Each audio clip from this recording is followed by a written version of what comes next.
How you boys doing? There we go.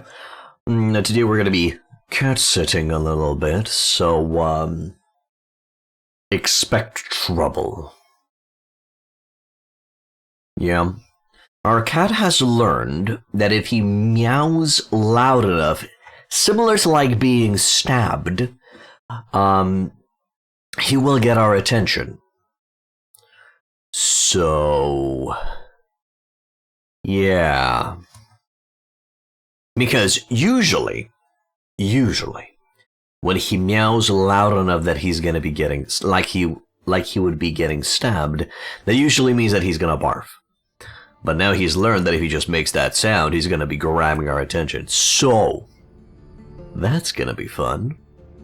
Really hoping he's just gonna go nap, and it's gonna be fine. Let's load up the game. My name's Revolt. Today we're continuing with Age of Wonders 4. We're continuing with our Dot Skaven, which really turned out nicely.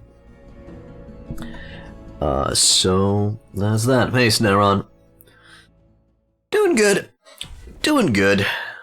Woke up a little bit late this morning, but doing and feeling good. Okay, so from the looks of it, we took... We've made Mr. Blint our bish. No. We made him our vassal. And now we're going to be looking to select our next target. I'm thinking of trying out the Honor and Intrigue Arcane Siphon questline thing. Yeah. We'll see if anybody wishes to declare war on me. Am I currently at war with anybody? No, I'm not, because I'm a good boy that wages his wars in a kind of like one war at a time, trying at least. It doesn't always succeed. Okay, how many stacks do I currently got? Let's check the army size. Haven't played in a few days, so need to kind of remember. Okay, do I feel like I need to replace the Afflictors with Zephyrs? No, I guess not. They do scale decently well. What's the comparison? Do I not have a legendary variant of Afflictors? If I may brag, I made your own mod for the first time and it worked thanks to one YouTuber. Okay, mod for Age of Wonders 4 or for a particular game? Hello, Aurelian. Here's about your dot build. What exactly is it? Sure. So my dot build revolves around Afflictors, because I really wanted to try out Afflictors, and I wanted to see if it's viable to go for a dot build on any other archer rather than Zephyr archers and Glade runners. So I went with the Dark Culture. Initially, let me just mouse over here. So we went starting off with Tome of Alchemy, because Tome of Alchemy allows you really early in the game to start applying dot effects to the enemy. We went with the race Hunting Vermin, where we have Hideous Stench for our front line. They are going to be decreasing the resistance and status resistance of the enemies they're adjacent to. That will simply increase the chance of me adding a dot to the enemy. Keen-Sighted for extra accuracy on physical, ranged, and magic attacks, but if you feel like you don't really have usually problems with accuracy, you can replace this with Strong, which is going to be increasing the base damage of your archers. So besides relying on dot effects, you're also going to be relying on just very high damage of the arrows themselves. I went with the Dark Culture because they have Cold the Weak, and you'll usually tend to add weakening to the enemy. So just having that free lifesteal and extra damage on our auto attacks, I was like, oh yeah, okay, sure. But, I feel like this would have made, I think, it would have worked a little bit better with a Industrious culture. Simply because your front line would have been a lot more tankier, have a lot more staying power, and your Arbalists are quite stupidly powerful. If you are going to be going for Industrious, I would definitely replace Keen-Sighted with Strong. There we go. And then I went with Fable Hunters just so I could start with an extra range unit at the beginning of the match, and I do like that nature affinity because we're going to be going into the nature tomes. And then Runesmiths because we're going to be having a lot of unit enchantments on our boys that are going to be costing us a lot of resources to maintain, and yes, that did happen. Okay, and the extra shield unit, polearm unit, that simply means we're going to be having an extra dude on the front line to hold the line so we can apply the dot effects. I went with Glory Seeker simply because once you slay... okay, so 2 reasons why I went with Glory Seeker, and when it comes to the hero, I went with the ranged hero. Can you close my door, please? Thank you. There we go. Hey, Blitz. So the reason I went with Glory Seeker is because on brutal, maximum, stupid, massive difficulty, you're usually gonna end up fighting against legendary rank units, so you can easily get this going. Plus, Rank Slayer kinda goes hand in hand with dealing with high level, dealing with big giant targets using alchemy and poisons and stuff. So I don't know, 50% extra damage against a legendary unit sounded fun. Okay. And then the reason I went with a particular ranger hero is because I wanted to play around with Miasma Shot. Miasma Shot practically giving us the Afflicting Miasma, which is going to be helping us apply those dot effects in the early game until we get the dot effects on the units themselves, as you can see right there. Now, let me just check if there's anything else that I missed. No, that's fine. Now, when it comes to heroes, you can go with... I tried out a defender hero that's just undying and it's near the enemy and he applies resistance debuffs. Practically a stone that stays in front of the enemy and doesn't go away. I've also tried out with a mage to see if it's worth it to go for adding Electrified on the enemy as well. It's an extra dot effect. And it does work interestingly well with Mass Curse, where you just add a stupid amount of effects on the enemy. One thing worth mentioning is you can't really add Electrified on your archer units. I've checked out the amplified arrows, and it doesn't add the Electrified effect on said arrows, so I didn't really go for it this time around. Okay, so yeah, sadly I would still recommend going for ranger heroes, simply because they have very, very high damage, and you can give them one of the most powerful items in the game, the Mage Lock Infecting with 10% extra crit chance. It feels good. Now, when it comes to the tomes that I went with are these. But not particularly in... Oh, no. There we go. But not particularly in this order. The exact order for the tomes for this particular build, I wrote them down just for ease of access. So the first one that you're starting off with is Tome of Alchemy. You're interested in Anti-Magic Tincture. Well, no. The main one that you're interested in... the main 2, I'd say, is Disperse Afflicting Miasma. This is going to be allowing you to add the dot effects nice and early. And then the second one, and it's going to be your core unit, is going to be the Afflictor. You're probably going to be having 2 to 3 Afflictors in each one of your stack. I wanted to see... So, the Afflictor has a bad rep and people don't really go for it, but it scales really, really well. It does a decent amount of damage. And currently with the build, it is applying... at least 4 to 5 dots. It's crazy. It's good. It's good. And I don't feel the need to replace it with the Zephyr Archer or the Glade Runner, which is great.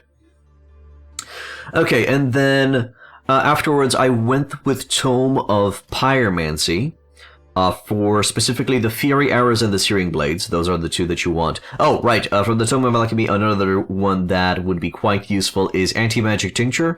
And the reason why I'm going with Anti-Magic Tincture over Mysterious Sonic is because the Dark Culture doesn't have a support unit.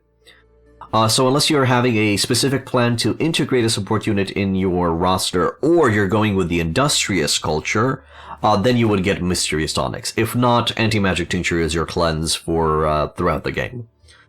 Then, for the first tome, you actually have a decision to make. I went with Pyromancy for Fury Arrows and Searing Blades, simply because we had to fight against Umbral Demons.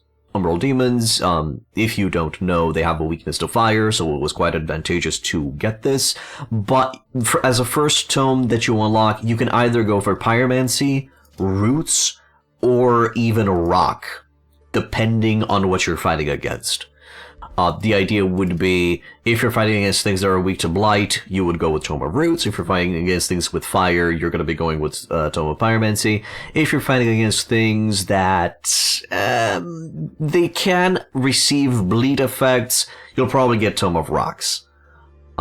Because that's what you're interested in. Oh, and right. So in Pyromancy, in the Tome of Rocks, you're actually going for the Obsidian weapons. The Obsidian weapon gives you an extra dot.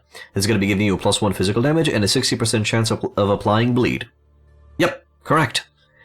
Granted, it is one of the weaker dots, because a lot of the late-game major transformation units are kinda immune to bleeds, but it's still there. But I would say it's lower on the priority over, Pyromancy or Roots. Okay. I hope not. Just stay in the way. There we go. Just exit. There we go. There. She was afraid that the cat is gonna run outside. So, now our cat is probably gonna start meowing his ass off. Because my wife just left. Ori?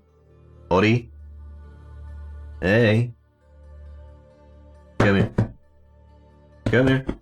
I have my pillow ready on my lap, just in case, he wants to chill. Okay, well, let's ignore the cat for right now, and hopefully he's gonna behave. I'm holding my breath, but nah. Earthkin is situationally useful, yes, you do get +1 defense, and yeah, if you're gonna be on a mountainous, heavy map, it's gonna be useful, but usually enemies tend to go for a elemental damage focus as you go more towards the later parts of the game. Unless you're specifically fighting against Industrious only, then Earthking is going to be useful. But again, in my case, Pyromancy and oh god, he's yelling. Ori? Hey. Okay. Right. Right, so, at once you unlock tier... So, Pyromancy Roots Rock, but you can actually delay Rock for a lot later in the game. You could just go for Roots and Pyromancy, and you're already going to be having, 2 reliable effects. Okay, then when you're going for... Actually, no, look at that. Look at that. Get Rock as well. Because at Tier 2, we're only going to be getting 1 Tier 2, and that's Tome of Mayhem, for Mark of Misfortune.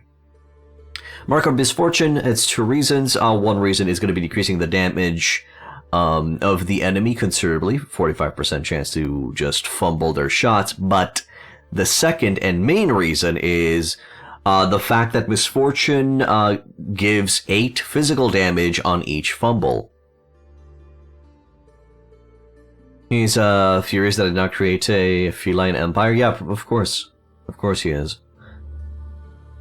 And I've tested this out. The 8 physical damage does not stack up to 3 times, so when the enemy fumbles, he only receives 8 damage. But if 3 actions fumble, it has the potential of doing 24 damage per the enemy's turn, which is great.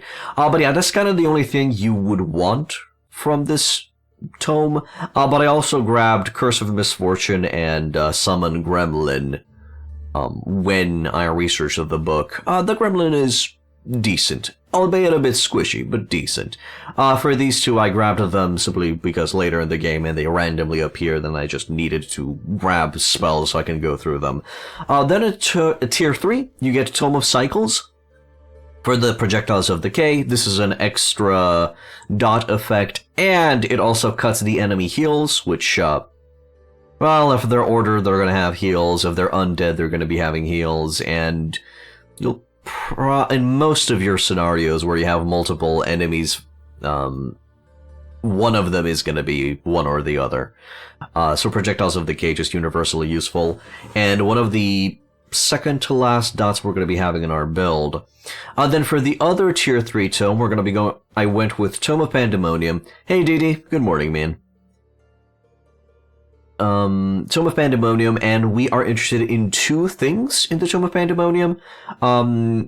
Summon Chaos Eater. Now, Chaos Eater has a battle rep, but it is actually a very powerful battle mage, and it is one of the few melee mages. So we were looking to replace our front line with Chaos Eaters, and the strategy behind them is you add a stupid amount of dot effects and debuffs on the enemy, and then they go in and consume chaos, and we have this on stream. You can check the VODs. They do between 100 to 200 damage. It will delete things off the battlefield. It's crazy. Albeit a bit squishy, but crazy. And then Vessels of Chaos. For each debuff on the enemy, we're going to be having 10% extra damage, stacking up to 3 times, and from the first volley, from the first arrow, the enemy is going to be having at least 2 to 3 effects on them. So, always have 38% extra damage. So those are the 2 tier 3 tomes. Then for our final dot effect, we went for Tome of Calamity. For the Accursed Projectiles, this turns burning into ghost fire. So now we can, if we do have frost damage, well, we will have frost damage on our weapons. We can also be able to apply that slow if they're in the Afflicting Miasma. But at this point, they'll have ghost fire, poison, decay, bleeding, yeah, and the misfortune. So those are all of the dot effects you're going to be having on the enemy. And in case he's a big boy, he's a tier 4, tier 5, and he's still not really going to be going down, you're sending in the Chaos Eater to just eat his soul away. That's the entire strategy behind the build. A front line of Chaos Eaters and other units that protect the Chaos Eater and the second line, shield units, and then the second line with Afflictors who are there to apply the Damagio, or the dot effects. Okay, and then I'm rounding up the build into Tome of Paradise. I'm going with Gaia's Chosen. In this particular map, also Enchanted Bloom is useful. So we're going to be going with that as well. The cat is right here. And I'm going to be ending it with Tome of the Goddess of Nature for that, let me see. Tome of the Goddess of Nature for that Force of Nature. That's going to be giving us 20% extra crit chance, and then plus 4 blight damage on base attacks. Another interesting unit that really came in clutch and was surprisingly powerful in this particular run was our tier 3 Dark Knight. And it wasn't for the Dark Surge, it was actually for just the normal Charge Strike, because we've added so many unit enchantments. It simply scaled its Charge Strike to quite insane levels. So now the Dark Knight, even though he's a little bit on the squishy side, will be able to deal 66 damage pretty consistently to the enemies. Any specific racial traits, I've explained to them at the beginning, but Hideous Stench for melee to decrease the resistance and status resistance from off of your enemies so you can more consistently apply dots.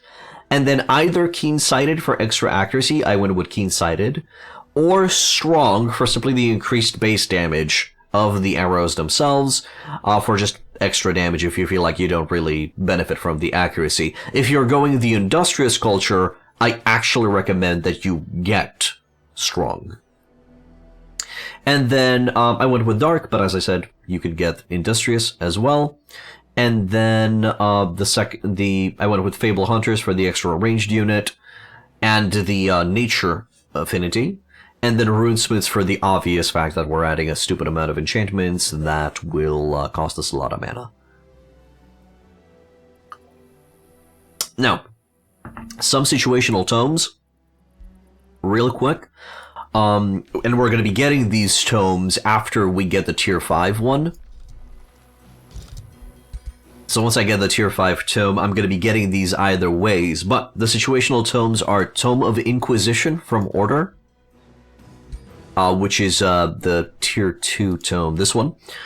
Specifically for Inquisitor's Mark, although I don't consider Inquisitor's Mark to be that reliable, simply because it's a 30% chance to inflict Condemned, a 30% chance of inflicting Weakened, a 30% chance of inflicting Slowed.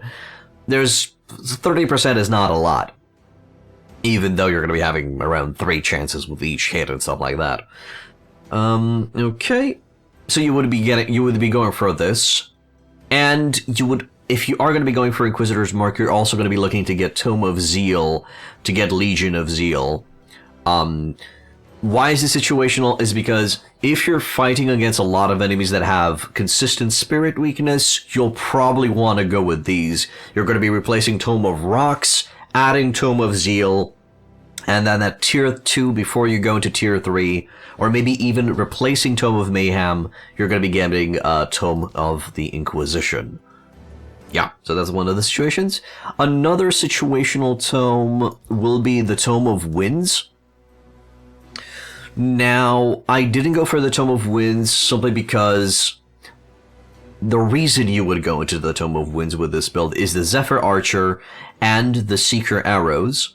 The reason why I didn't go with it is because I feel like the Afflictors scale quite well into the late game. You don't need the Zephyr Archer, my opinion. We'll see as this game progresses if I change my mind, but we'll eventually get it either way. And then the Seeker Arrows for the extra range on physical attacks on the archers isn't really that useful nowadays. The fact that it's going to be one hex, the enemy's going to be 1 hex further away or 1 hex closer, nah, doesn't really help by much. It's going to be helping the Zephyr Archer with his Zephyr Shot, so you're going to be increasing the Zephyr Shot from a 6 to a 7, which is great. But doesn't really help my Afflictors that much.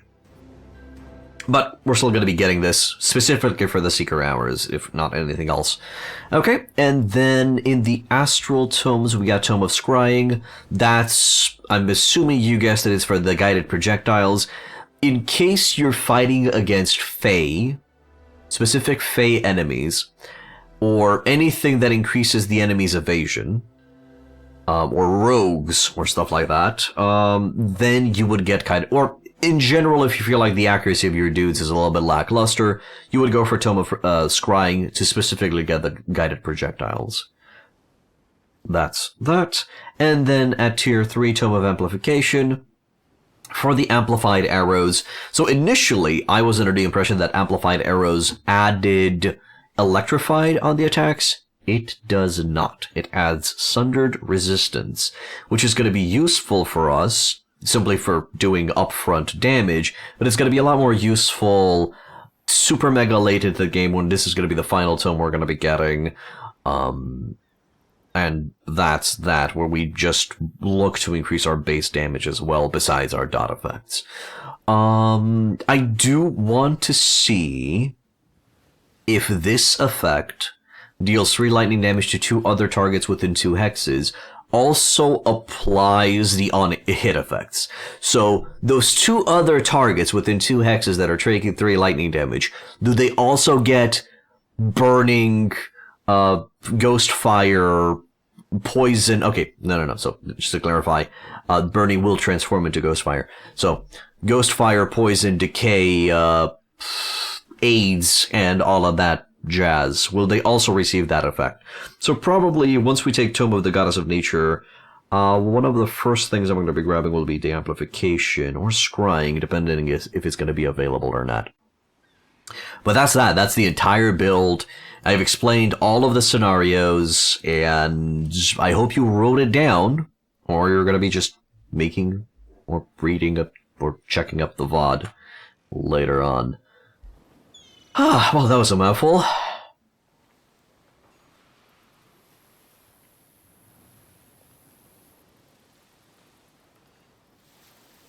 There.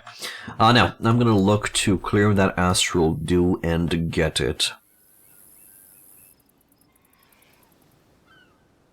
They don't, if you recall correctly? Lame. We'll see. You're taking a look at the tomes in the wiki? Sure. 1,500. Ooh, that's gonna be a lot of damage.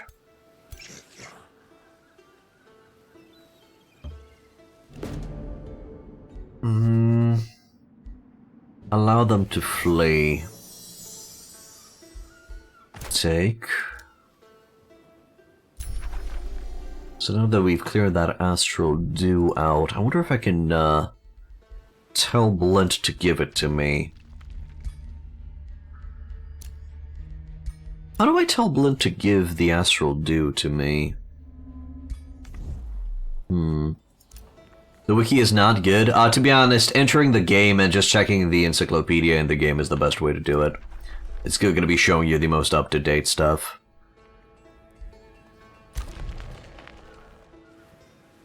If I were to go for a particular source. But yeah, if you're at work or if you're away from your computer, yeah, going to the Minotaur GitHub is good too. Good to database. I mean, I kind of cleared this out for our boy here, but requires a hero unit, so if I build this here,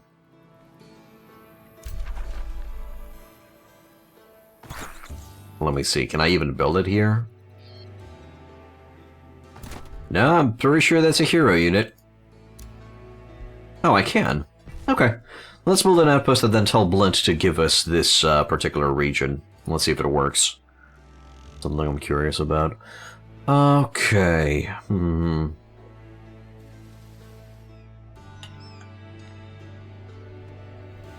Probably set up a teleporter here. Just in case we need a fast response over on this side of the map. Well, technically it's not going to be a fast response because the mountains, but in case Bulwark needs aid. You know, they light the lights of, not Gondor, but they light the lights of requesting for reinforcements. Okay, let's check all of our standing armies and see where they're at. I'm gonna have to pull you guys out. You are no longer needed in this hemisphere.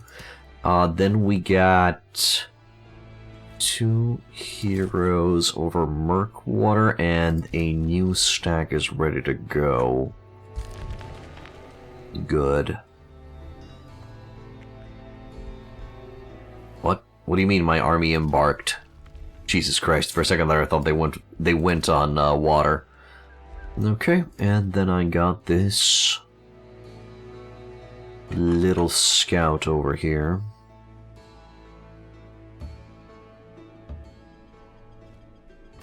That's gonna be moving over here on the west side. There. Hey, Sealskin. Doing good, man. Doing good. Been a long time. Hope you're doing well. I'm doing okay. Doing good. Just chilling and explained the entire dot build to Aurelian and to everyone, actually. So now I'm looking and thinking on my next move. But it's probably going to be pushing westward. Oh, no. I know what this stack is going to be doing. They're going to go down below here and start clearing out some of the enemies and entities over on this side. And they're going to also explore to see if there's an extra exit from within this realm. Yeah. Am I building a unit here? No? Okay. Another thing that I kind of wanted to check out was how do the Pursuers and Afflictors scale? Do a little bit of a stat comparison. Yeah, so the Pursuers are sitting, tier 1 unit, sitting on 130 HP, 2 physical, 2 resistance. So those 2 stats are not really that great. Extra range, probably around 20% extra damage. Yep. Looking decent. Doing 24 damage per arrow hit. Not bad. And of course, all of the effects. So how do we pull out of here? Do I eliminate these two so they don't get in the way? Is that the move here? Do we set sail and go back to the mainland that way? Do you have a teleporter currently active somewhere around here, dude? Spelljammer. Not seeing it. I guess I can help you out by clearing out that focus material. Just to show you that I'm not that bad of a guy.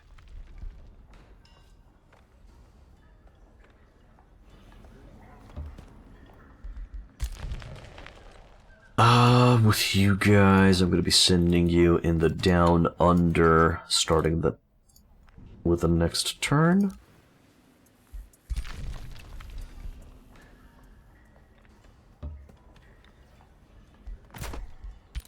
Pull you down.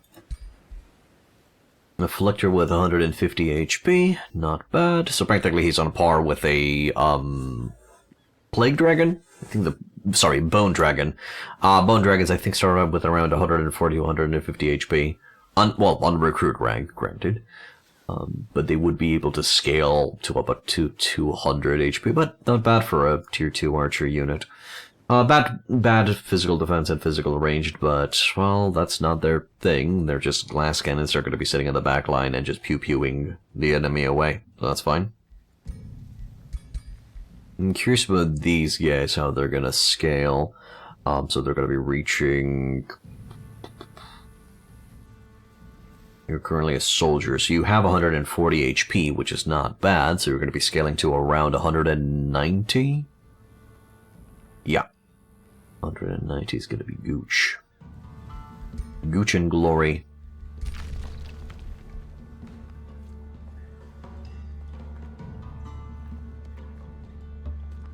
There. And then you boys are going to get ready to go into the underground. What am I building here? Experimentation chamber, sure. Oh, and we're starting to cast Enchanted Bloom everywhere. That's going to be fun. One of the downsides of this map is that there's a lot of ashland and desert and bad territory around. So I'm looking to create a natural utopia, which will generate a lot of food, which will then be converted into mana for me. Interesting. One of the things that I was surprised with this build is that it's quite mana intensive. You're going to be eating through a lot of mana, so keep that in mind if you're going to be going for a dot build, and prep. Do build those mana generating buildings. I still didn't go for any specific conduits, so we didn't need that, but it did help us focus on research posts. So what's going to be the move here? Will anybody decide to... Oh, there's a possibility that Grump, the Clever, is going to declare a war on me. Well, we'll figure that out.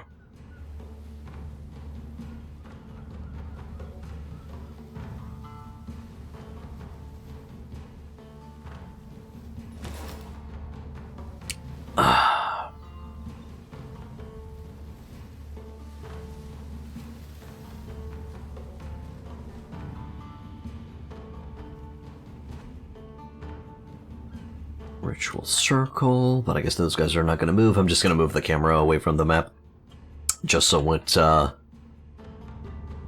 goes by a bit quicker. Just so they make their moves instantaneous off screen.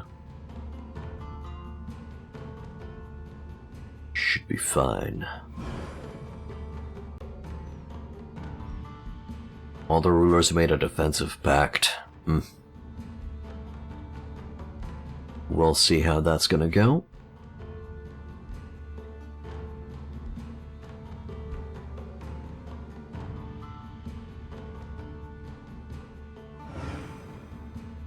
Yeah.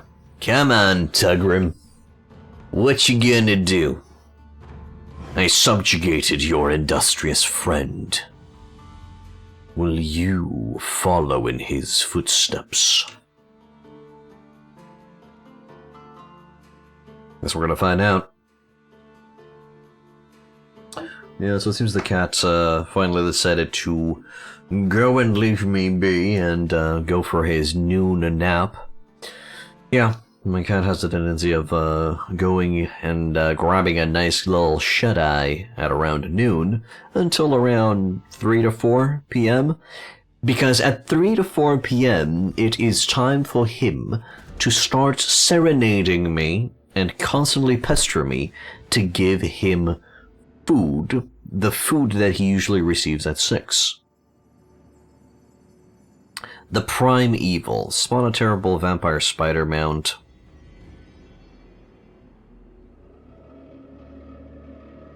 Okay. Augment Kira. Kira levels up twice.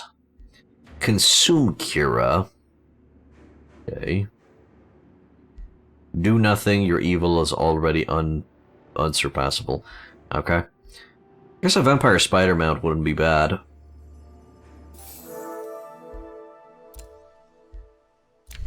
Other rulers made a defensive pact. Okay. A rivalry with me has ended. Huh. Would you maybe would like to be friend? I can try and be friend. Let's be friends. Let's not fight. Let's not fisticuff it up. There is no need to be upset. Alright, Enchanted Bloom, let's go. Yeah, I have no idea if that worked. Good. We got Blessings of Paradise now active. Ritual of Calamity might be nice. Just adding some extra units on the battlefield. Exhilarating Poland. Yeah, we're gonna get that too, because... No, actually that was a little bit of a waste. But no, I guess it's gonna be giving us a 10 temporary HP, so that's not 100% bad. Gloom Hooknail has been gloomed. Okay.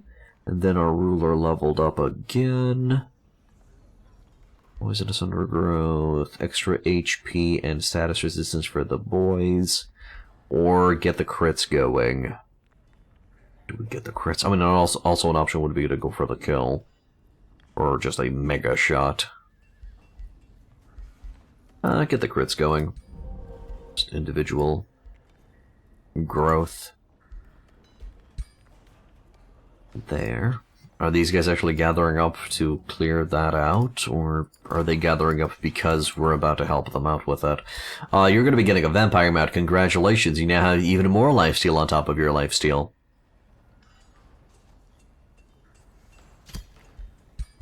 I hope. I really hope lifesteal from the vampire spider mount and from the sword will stack. We'll see if that's the case. I mean, I think I just mouse over this, and it's gonna... it's still 5. Nyeh. Nyeh. We'll see.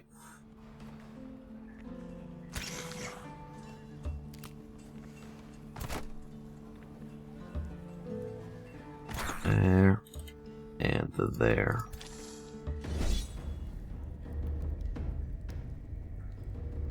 Base physical magical attacks, all defending units have +3 range. It's gonna be a nasty fight. If I auto-resolve this, what happens? Do we lose? No, we don't lose any unit. Okay, let's watch the replay.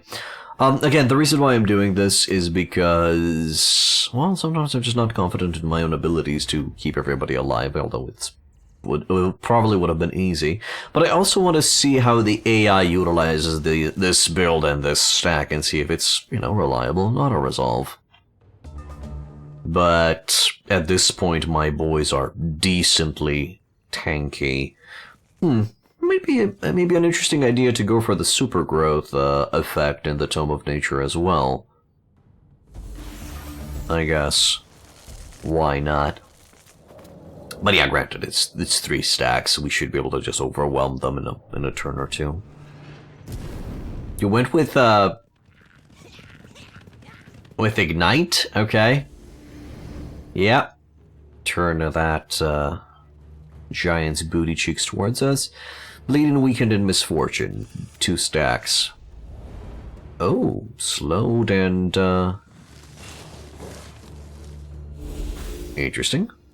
There's the Ghostfire stack. Yep. Mass Curse. To be honest, I think I would have started with Mass Curse first, just so that all subsequent attacks are going to be more powerful. The AI is using True Shot instead of normal auto attacks. The normal auto attacks are a lot more powerful, but maybe it's to keep the enemy at bay. And again, I would have utilized the True Shot first just so we can afflict even more dots while they're inside of the miasma. But whatever.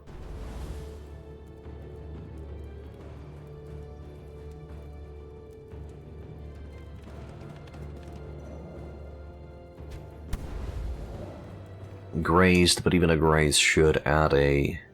I wonder if a graze halves the chance of a unit being afflicted. Or a graze will simply decrease the damage they do. There we go, nice good old 50 chunk of damage. Afflictor's coming in.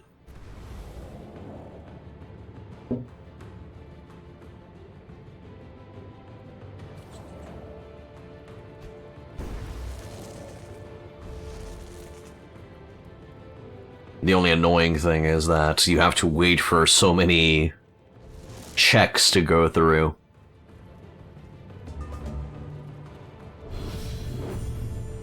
Forbidden Tome Lightning Storm. Teleports away and then cast Lightning Storm, I'm assuming. Yep. Forbidden Tome Astral Storm, so a lot of AoE damage, right? No? Just flies away?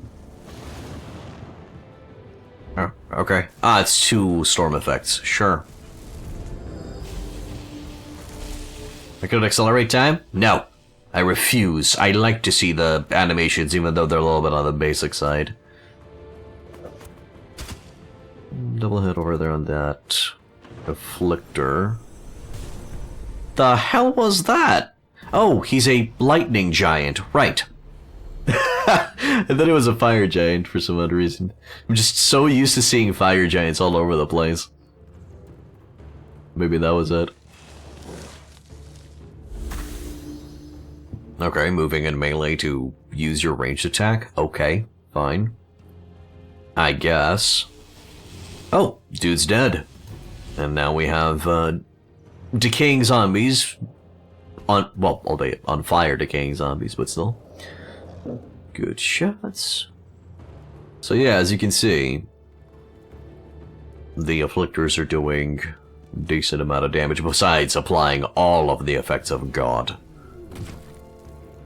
So how are you guys going to be reaching those astral wizards? Oh, by taunting them, but failing.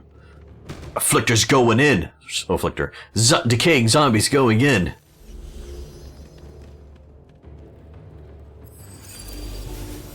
Alright, reset those guys, and then those guys are gonna do jack and shit?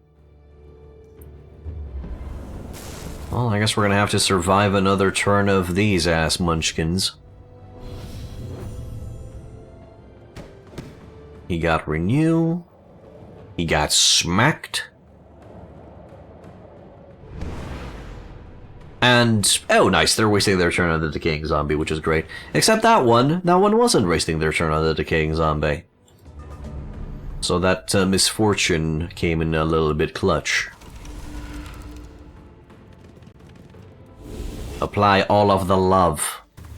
You know, there are quite a few grazed shots. Maybe that Tome of Scrying might not be a bad idea.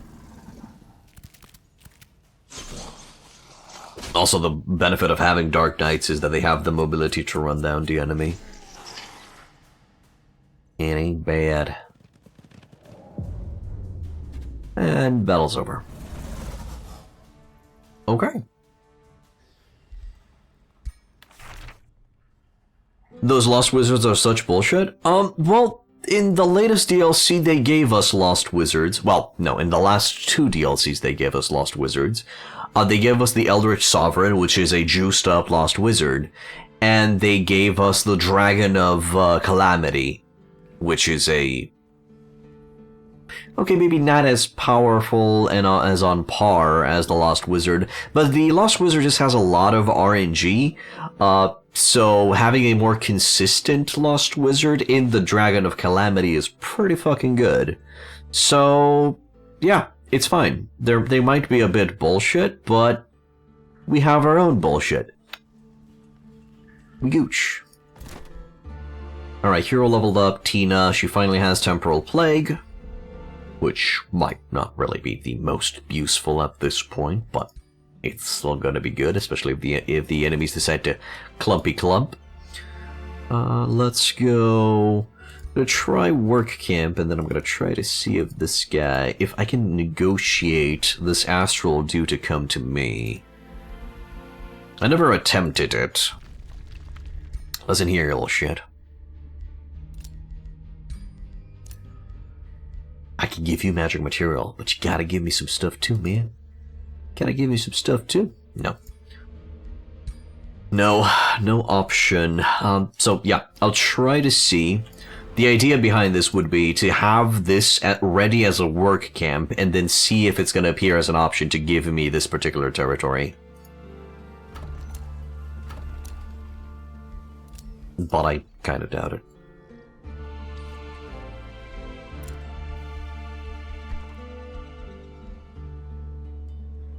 In other words, bullshit beats bullshit. I mean, this game is simply a race of who can throw more bullshit at the other side.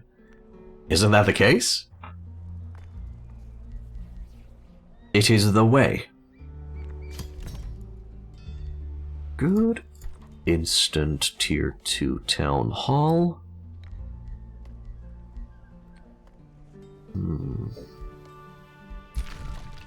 We did get that Haunted Hall, that's great.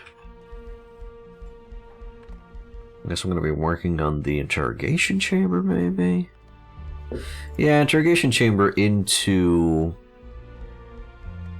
the upgraded city structure is gonna be useful.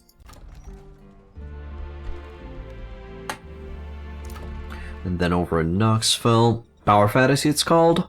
I guess it does fall into the category of Power Fantasy.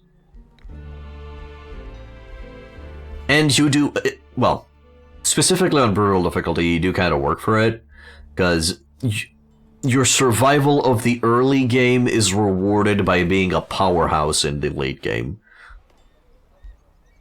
I think that would be the way to describe it. Aurelian, thank you for becoming a follower. Welcome to Hit Point Inn. Let's see. Room of Recall might not be bad. Underground Laboratory. There's a decent amount of goodies in here. Give me Armory. Give me Armory because we do have a tendency of recruiting. It's a pleasure. Thank you for all the commentary. Yeah, no worries. And of course, if you have any questions or if something seems confusing, please go ahead and I will answer to the best of my abilities. Now, let's get these guys down and dirty.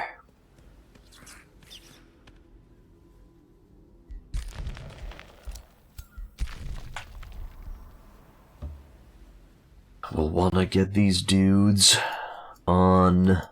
Specifically, the priority would be to clear out the Voidstone. Because the Voidstone is going to start allowing us to construct those Umbral Malady trinkets. Umbral Malady immunity trinkets. So that would be the fun.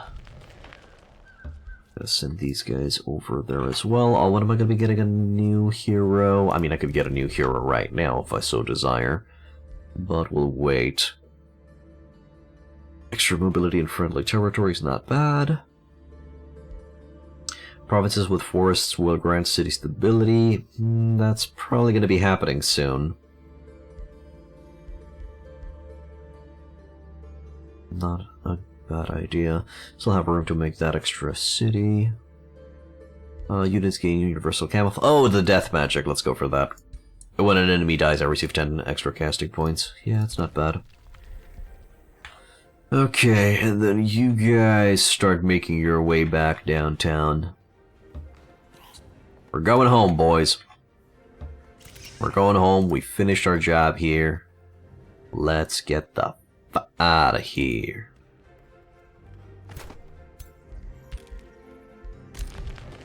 Gonna redeploy on another side of the battlefield somewhere. Oh, no, no, no, no. I don't want to fight. I don't want to kill you. I just want to pass. Just want to start exploring the central area of the map. Okay, and we're going to look to cast another, not Blessing of Paradise, Enchanted Bloom. There it is. There. I did get Mysterious Tonic just in case I decided to integrate some Druids of the Cycles into my stacks, but don't really feel the need to.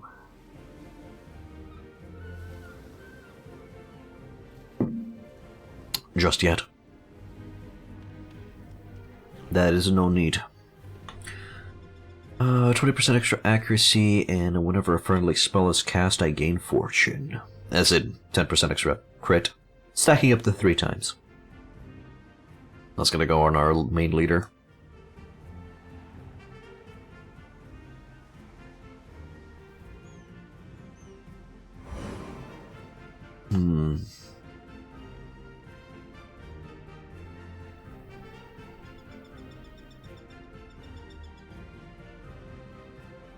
So I guess the plan will be to march a little bit westwards. Maybe clear out some of this area. Build some outposts. Maybe go for that cursed tower. And then by the time we go and deal with that area, we're probably going to be attacked by somebody, or somebody's going to declare war. I'm hoping we can bring Tugrum into the fold and form an alliance with her. And then that way we're going to be able to gang up on Grump and the others. But we'll see.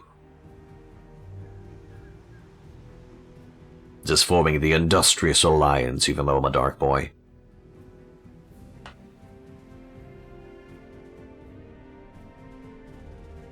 Yeah, the adventurous music. Soundtrack's good, but isn't this just a remix of Age of Wonders 3? And most likely Age of Wonders 3 is a remix of Age of Wonders 1, and so on and so forth. They're maintaining that vibe. They're maintaining that particular consistency. Oh, and I guess this is a interesting question that I wanted to ask, just in case you guys did play the previous Age of Wonders games. I think it's called Effortless Colonization, or is it the other one? I have no idea. But here's an interesting question. Do you like this style of the game, where everything is hyper customizable, but there's no practically solid lore that you can follow? Or did you like the Age of Wonders 3, Age of Wonders Planetfall style, where things were not as customizable, but they did have those little lore excerpts and descriptions? And, you know, custom-made but specific cultures and factions.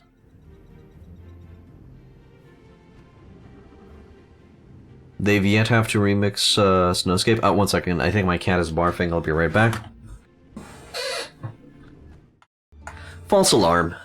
The cat did not barf, which is great. I don't have to worry about that. Let's see. While I was waiting for the end turn, these guys sent me a message. We're gonna make a sacrifice of wealth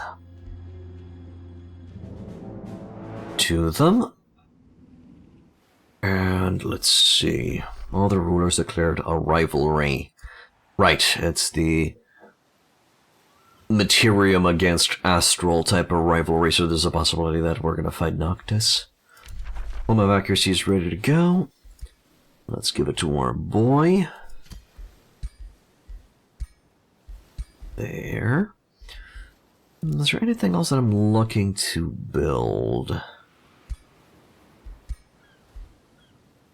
Well, I guess that's going to be useful to you. Give you a little bit extra staying power. You would require a status immunity ring. Well, to be honest, all of our heroes would require a status immunity ring. But I should make sure that all of my units have a tier 4 weapon.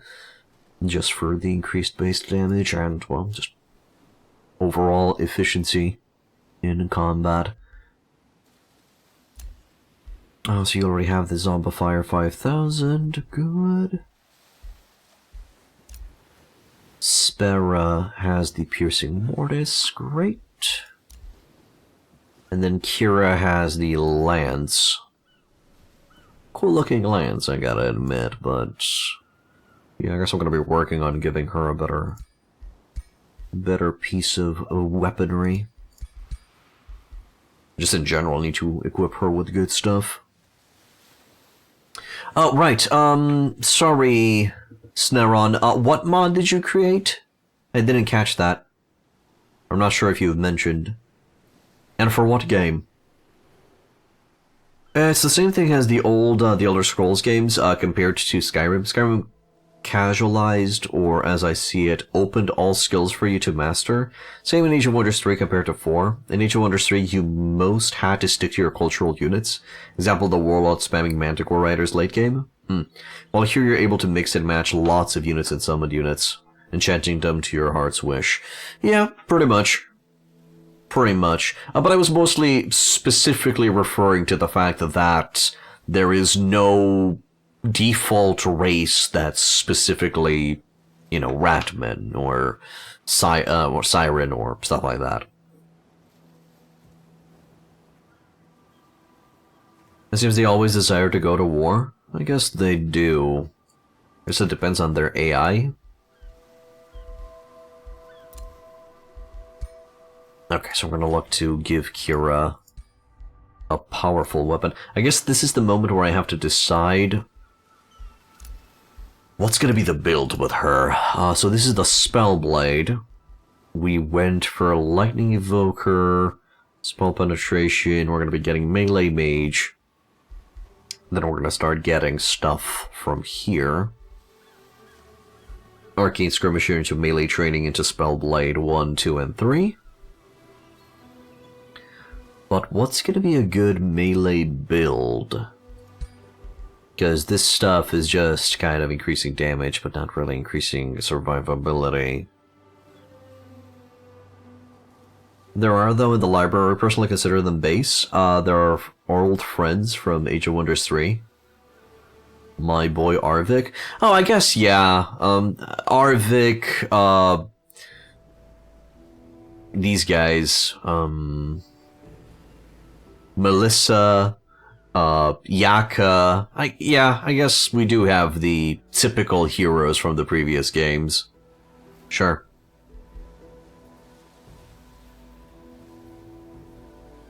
Or is her name Clarissa? I don't know. The arcane mage from the Juggernaut. Sorry, the Dreadnought campaign. Can't remember her name. And granted, yeah, they're adding some new stuff in as well, and allowing the player to add some very, very customizable and roleplayer-rich units and factions. Sure.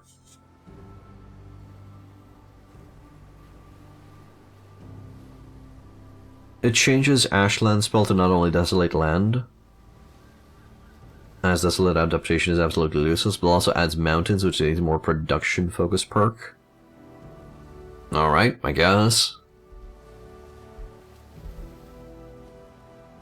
So, what type of weapons can you equip as a Spellblade?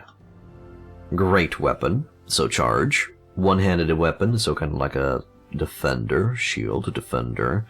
Fist weapons. Grant the hero melee attacks that often have a special effect on the third attack. Cool. And then polearm weapons. but then you would want to have something with a big punch if you're going to be weaving melee attacks with magic. So... Lance with charge attack would be the way? Also, might not be a bad idea to give the vampire mount to you, since the lifesteal does not stack on the defender. Yeah, we're gonna do that. So, unequip that.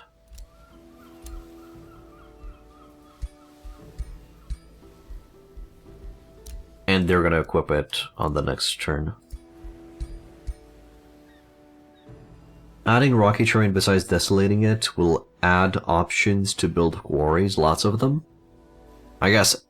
So that's the mod that you made, the change that you made. Uh-huh. I see what you're referring to now. Sure, I guess it could work. Underground Laboratory, Night Watch is ready to give me another region. Can get a farm.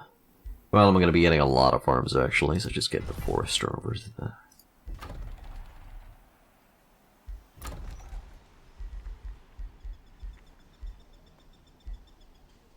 I'm going to start building a garden and bliss here as well.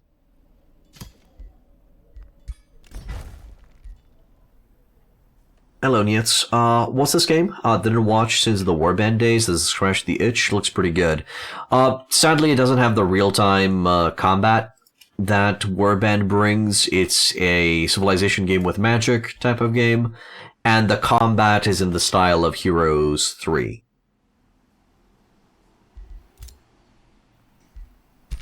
To be specific, it makes it like this.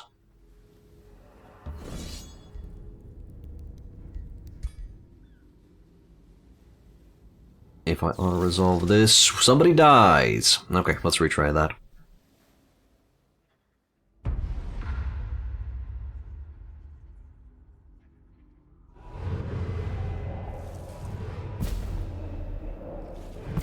Let's give this a proper shot. Everybody's running around. Gonna be able to crash on the next turn, but they're also gonna be able to hit us on the next turn. Unless... well, I can do some damage. Right now. Gotta form a front. I'll fill you full of holes now. Good. That's gonna apply a little bit of a weaken so they don't do as much damage to us on the first Alpha Strike. Kira... gonna get hit here. Ah, no, I double clicked it there. Gonna move it like this.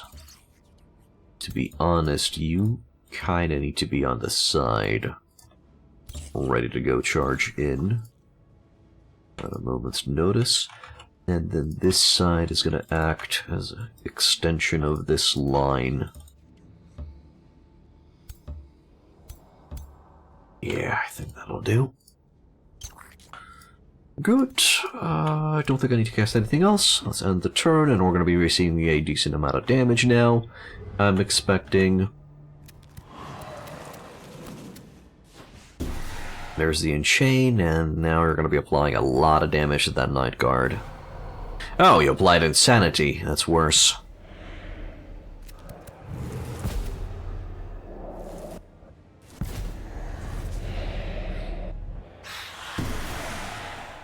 Damage and problems.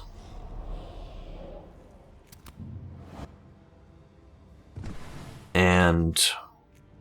oh, right, he can apply all of the effects in one turn, which sucks.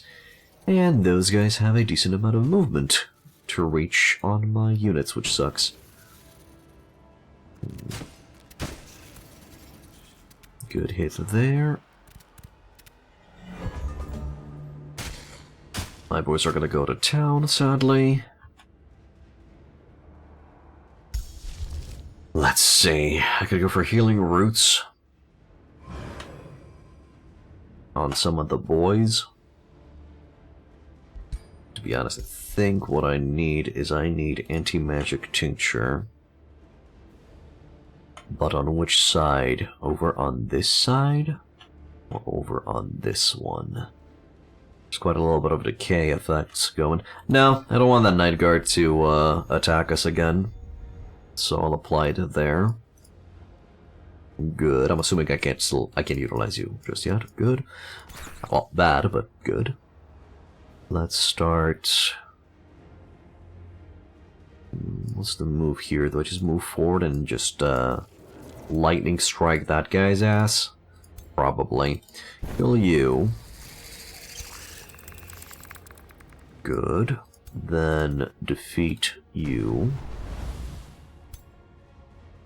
Give you the good old boom boom. There. And I use you to finish those guys off. Do we shoot the Dark Warrior? Do I take a step forward? I think I take a step forward here. And then I shoot those Dark Warriors. So, 2 volleys of arrows applied. All of that. Decay, 2 stacks of Ghostfire, 2 stacks of Poison, 2 stacks of Weakened, 2 stacks of Misfortune. Now doing so that. Oh crap, those are Avengers, Jesus! Looks amazing to be honest. Art is top, and combat seems deep enough. Oh yeah, combat is quite deep. I do agree with that one.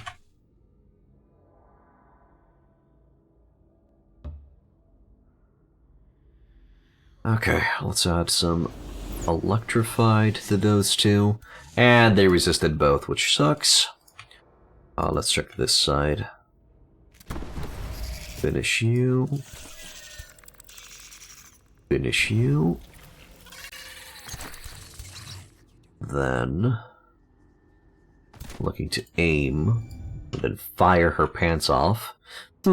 Actually, I think I move forward first. And then I fire her pants off.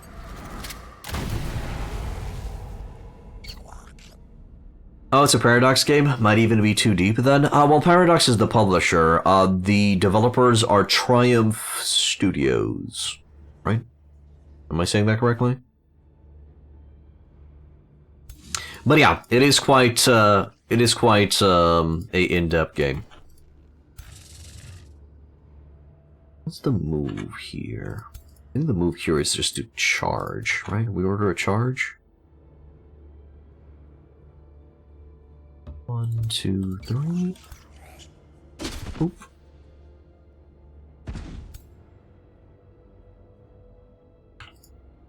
I think I see how I lost, one of the Dark Knights.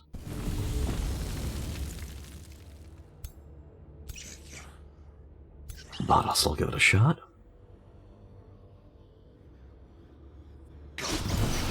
Goodbye.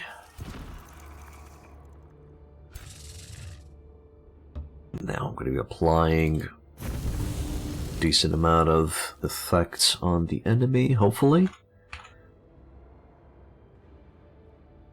And then the move here is to tie up that... Well, the thing is, that lady's just going to move away afterwards. So even if I were to tie him up, he's still going to be causing a stupid amount of problems.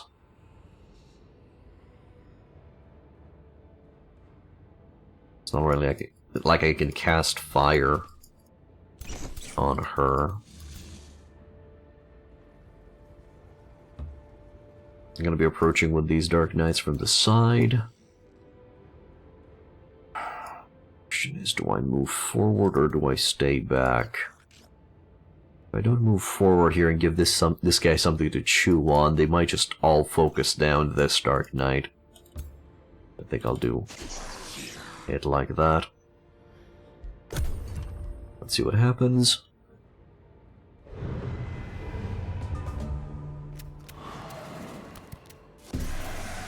Good, resisted the Enchained effect, which is great. Alright, that guy needs to retreat. Actually, both of those units need to retreat. And first order of business is no, not that.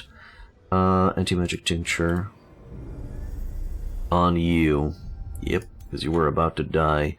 I'm gonna pull you out of there. Oh, I still received the decay effect? That sucks. I should have moved first and then apply the cleanse.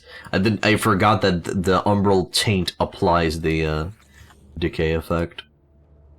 Sucks. I can crash into them. Oh god, there's so much shit. There's so much taint on the ground.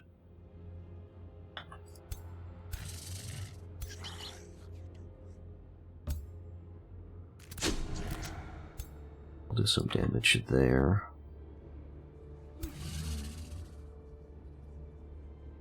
I mean, if I were to eat that guy, it would be just the misfortune stack.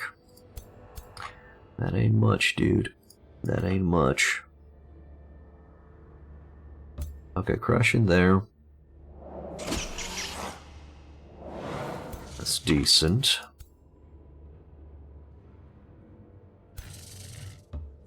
Move forward here, move forward here, start applying a lot of effects on the enemy. And go for another one. Okay, that's a lot better.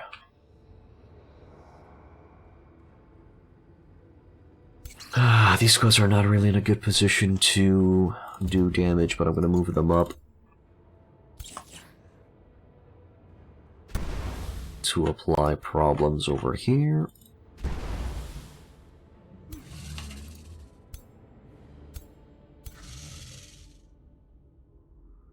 I think I just move here and crash. If I move, I won't be able to utilize take aim. But I will be able to shoot on the target at least. Okay, that'll do. Won't be able to reach the target that way.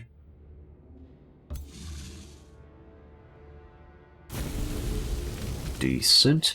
I think the move there was to go all the way in and use Consume Chaos. I think that was the option, but I just didn't see it. Oh, there's a kill. I'll be bringing everybody else. Try and do some damage on the next turn.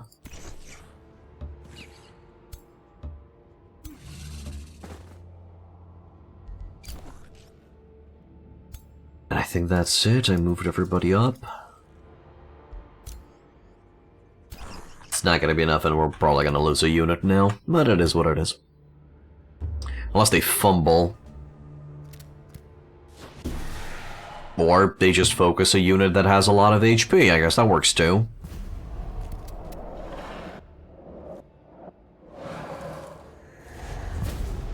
Sure.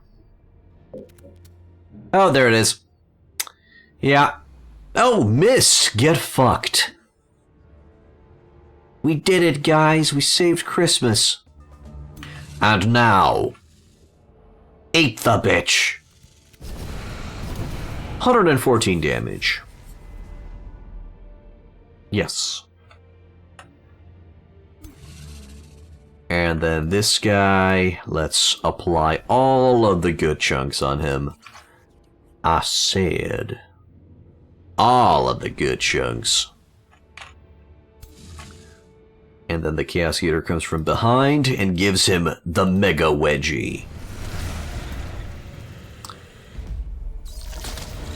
There. And nobody died, luckily.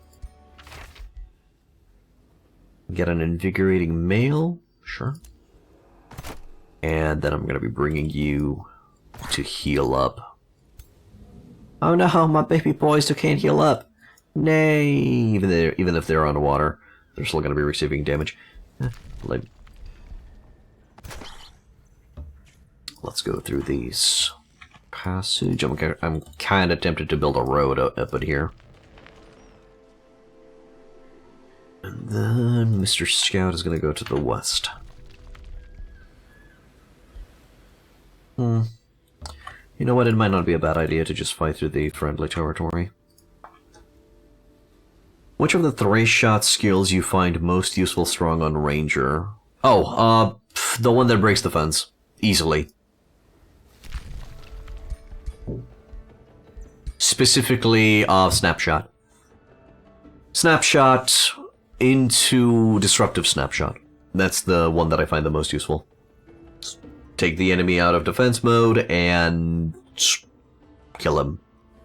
Very powerful early game and even late game. It has its uses.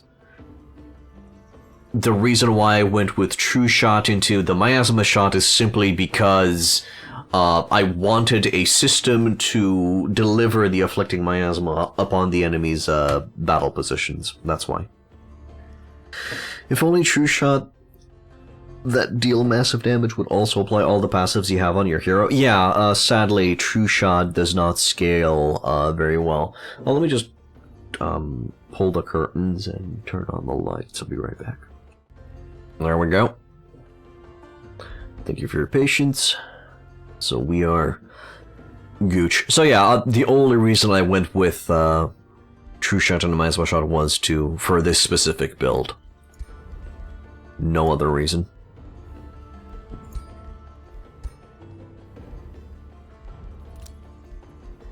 Anything that I gotta build? No. No. End turn. I wonder if I can apply the spread effect on underground cities. I guess I could.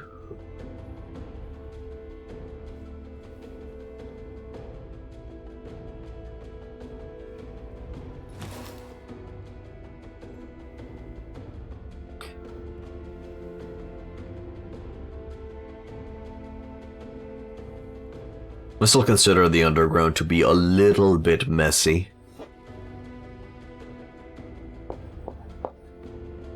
It only applies passives that are connected to the tree. Yeah, exactly. It's not going to be applying passives that are on the weapon or from the other signature skill effects. Which sucks. But hey, it is what it is. It's most likely to not make it too overpowered, so you don't have an opening volley from across the map that just deletes one enemy unit. So it's for balancing purposes. I see its point. I wonder if it would have been worth it to go for the scatter shot.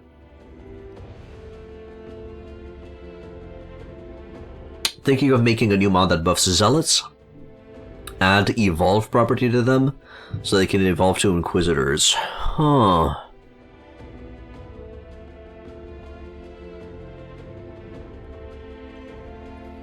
I think that would be too... Would it be too powerful to go with that? Guess it wouldn't be. Should be fine. Yeah. Go for it. It sounds okay. But, well, you might end up with just stacks of Inquisitors that just render the enemy useless with stun effects. There's a possibility that it might give you just too much ease of access to Inquisitors, and that would just finish the game for you.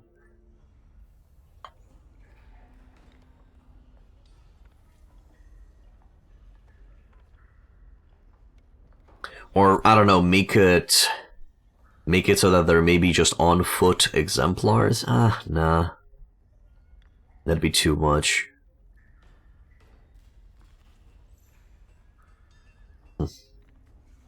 Well, when I saw the Zealots for the first time, I was under the impression, oh, these are going to be the Martyrs from Age of Wonders 3. That's okay.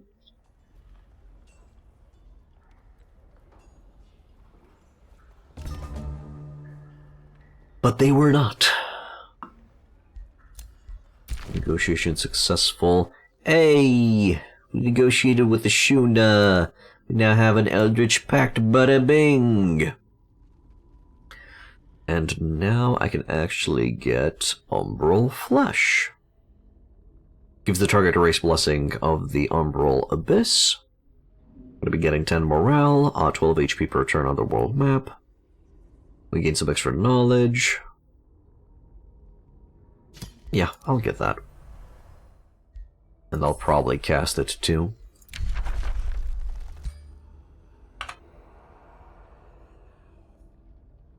Same thought, you were expecting damage transferring abilities, but they're just brawlers? Yeah. Now granted, they have above average damage for a tier 1. They're very glass cannon in their nature, I'll say that.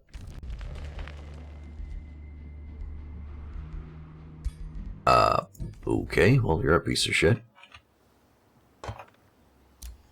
Voidstones have been acquired. Oh, we're receiving Voidstones from Ashuna? Cool. Now, let me see. Can I cast Enchanted? I can cast Enchanted Bloom. We would be receiving fungus fields and mushroom forests when underground. Okay, let's get that going.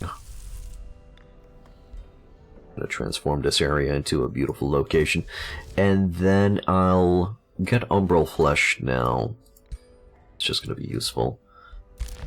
Work camp is ready to go. Let's see if I can tell Blent to give me this territory. No. You know how to balance them out? You'll give them Stubborn perk, reduces experience gain by 10 or maybe 25%, but add Evolve to Inquisitors. So if you protect them, you get Inquisitors? I guess. But, I don't know, people are not really going for Zealots to begin with, or at least from what I noticed, unless you're going for a specific tier 1 spam build. So wouldn't that mean that you would just create an incentive to not get them unless you have that build going? Even more? If you're adding the Stubborn perk? I don't know. You might be right. It might work. Okay. Now, Mr. Blent.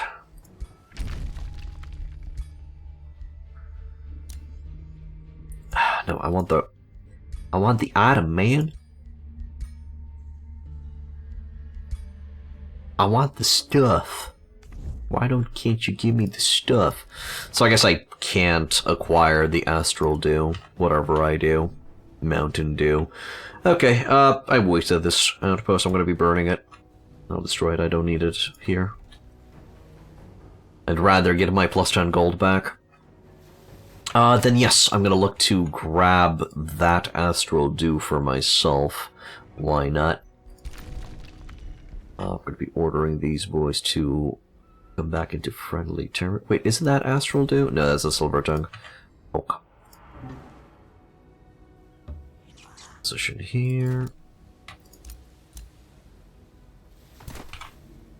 We're gonna heal up on the next turn.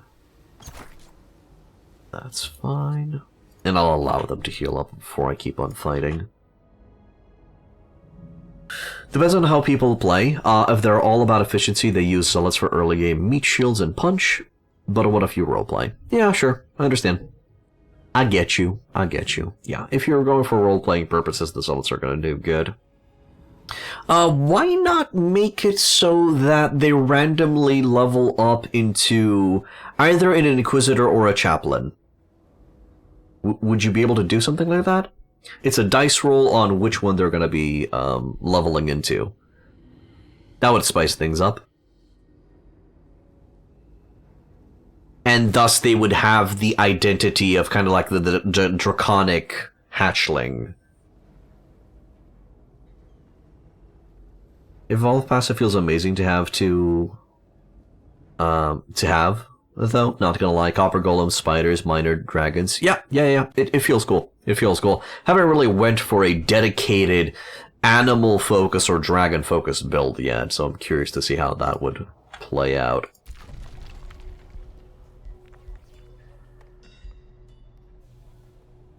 You don't know that? You need to study your Jigen to modding? It would be cool. Here's a hint. I'm not exactly sure if this is going to help you out, but maybe check out how the summon a random animal spell works. Maybe you can take the RNG effect from that one and add it to the Zealot, and you just give two outcomes, the Chaplain or the Inquisitor.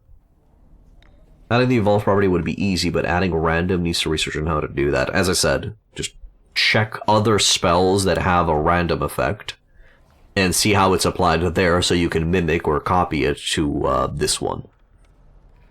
Hopefully it helps. That's what I would do if I would go down the rabbit hole.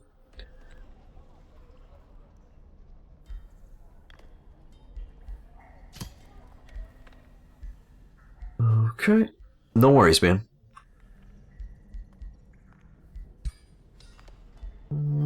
What would I get here? Either Scholar Guild or Mages Guild. You know what? I actually don't need that much knowledge anymore.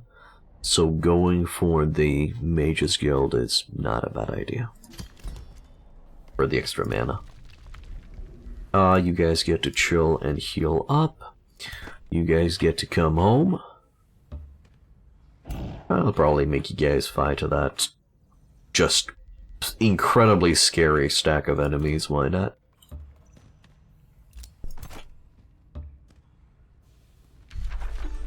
This is kind of another direction where I can push the city. Hello there, Mr. Undead Necromancer. What you doing, brother? Where are you sending those troops? You sending them towards, Sunrise? Maybe. Evil presence lingers in this land. You guys get to heal up. And then we're gonna engage on the next turn.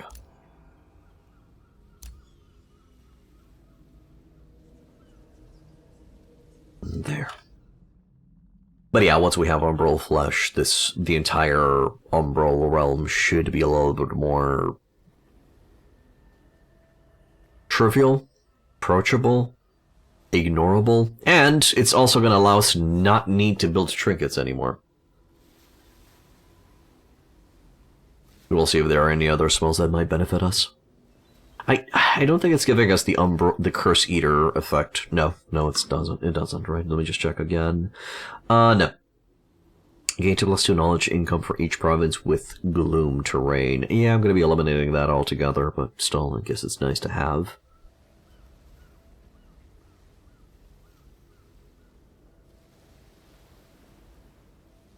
It's just going to be making us more adapted to the environment.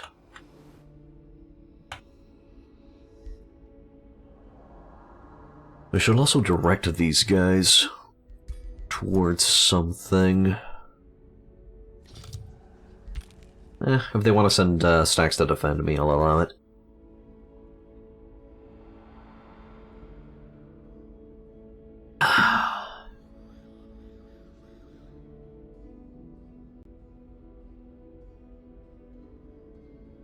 There.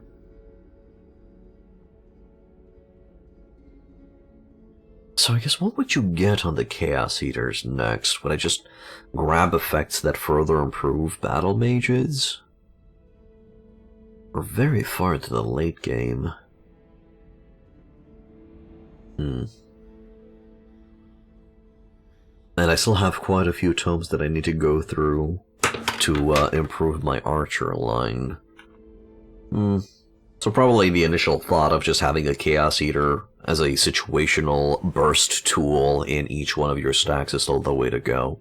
And not to go for 2 to 3 per stack. That also leaves the buff the front line question. Kinda need a shield unit in there. Well, I guess we're just gonna have to rely on some entwined protectors here and there.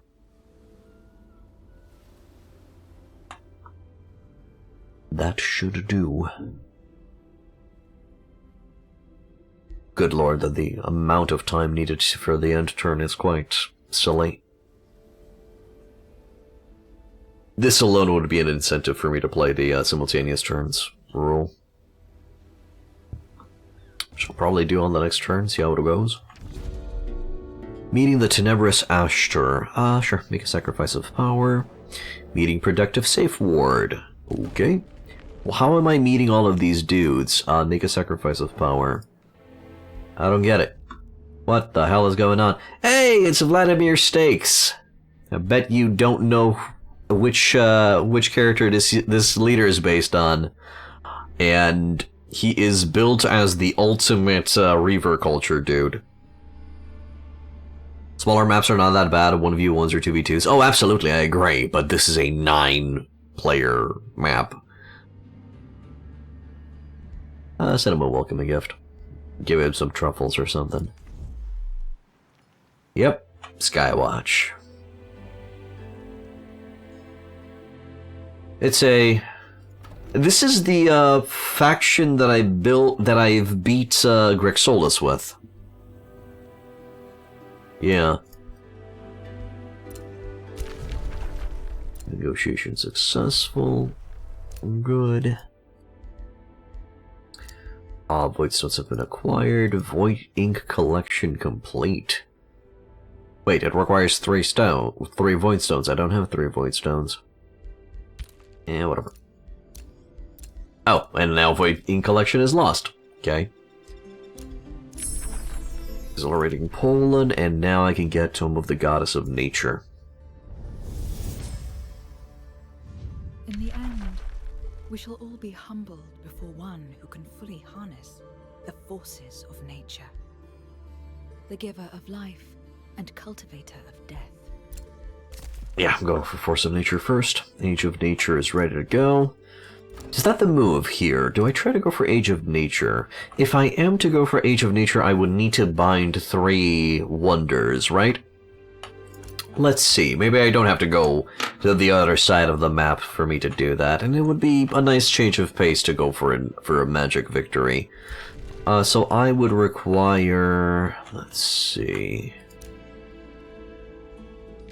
There's a golden lair.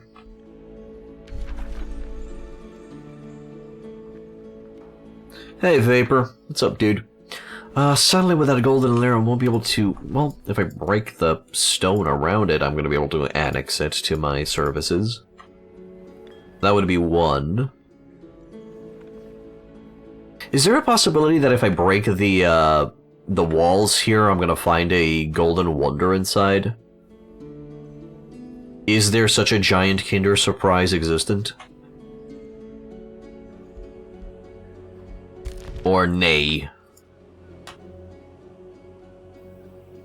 Let's see... Another location that I would need to grab... Oh, maybe if I zoom out... Am I going to be able to see the wonders a little bit easier that way? Okay, so that's Reaper's Hollow Silver. Aha! Okay. So it's a house icon, and then the number of columns determine its rank. So this is bronze, this is silver. That would mean that... Aha! 4 columns, the Cursed Tower. Got it. So I would want to grab that. Let's see, do we see any 4 columns around here? Fullerton. No, not seeing it. What about the underground? So in the underground we do have this location, golden lairs, that makes them 2. What about a 3rd? If you guys see one, do let me know.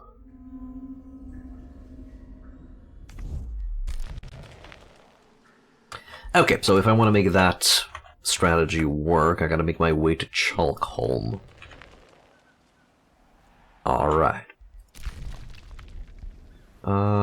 You guys still need a little bit of love before I engage. Do I wait for one? I wait for one more turn. It's fine. Murkwater Interrogation Chamber has been constructed. Let's see. Ritual Mausoleum, sure. Knoxville. Look! It's pretty forests, guys! It's pretty forests. Ah, we're finally making the land look awesome and decent and healthy and gonna be giving me a lot of resources. Black Palace? Okay, just in case I will go for a higher tier 5 unit ever. I'm gonna grab that Black Palace. And then... give me the Breastplate of Champions. I have a soft spot for the Breastplate of Champions. Give it to my boy here. Oh, but that's giving me charge resistance.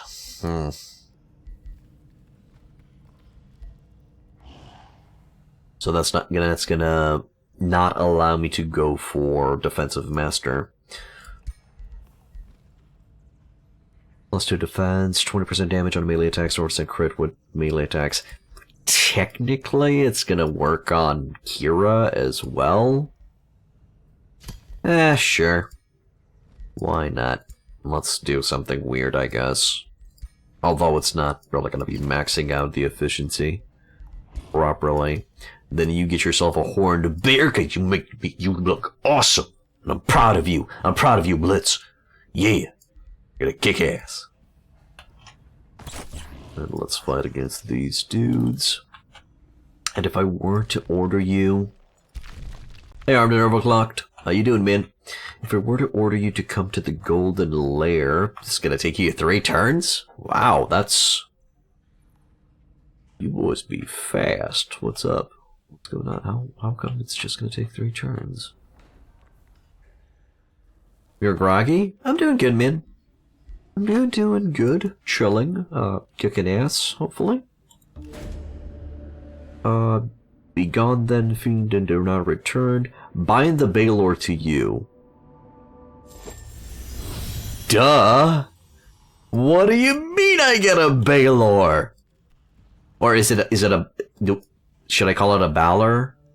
Is it Balor as in Valor? Or is it Baylor? It's Baywatch. This is the ultimate Baywatch body that everybody strives to achieve. Okay, we're gonna call him Baywatch from here on out. It makes sense.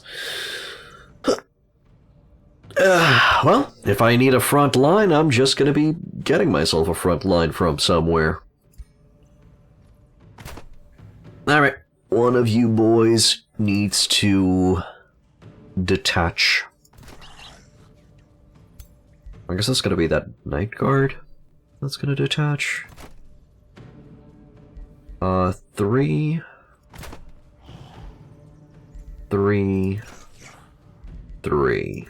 Yeah, it's gonna be that Night Guard that's gonna detach and I guess go reinforce the stack that doesn't have a hero over in the Umbral Abyss. It's Dad Bodlor. Nice. Dad Bodlor. I wish I could rename him. One of the cool things that I really liked in Age of Wonders Planetfall is the fact that you could name different builds of different units. I wonder if Age of Wonders Planetfall took the equipment system from Endless Legends. I wonder. I particularly enjoyed it.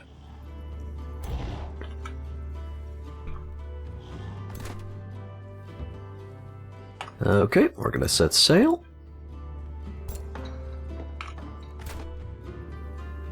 And then we're gonna start to make our way down to... should I actually decide on which army to send specifically there? Nah, send everybody. Send everybody, dude. It's fine. I mean, we're just gonna exit through here and then go to wherever else we're needed.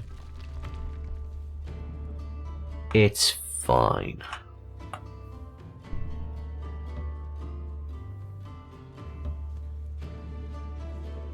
As a side note, Amplitude Studios announced Endless Legends 2. A trailer is already released. I don't really like the Endless Legend 2 trailer.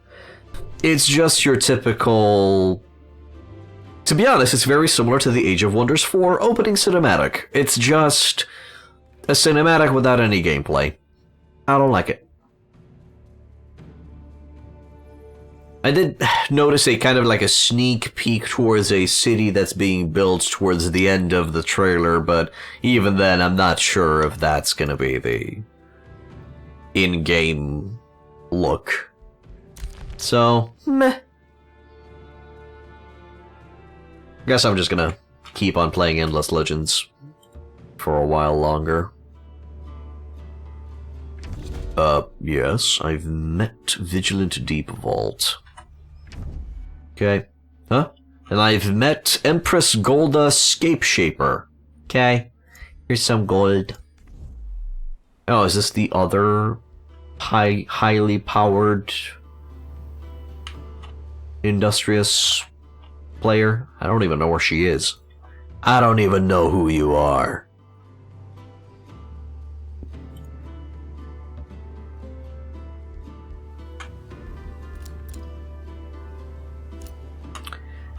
Whatever.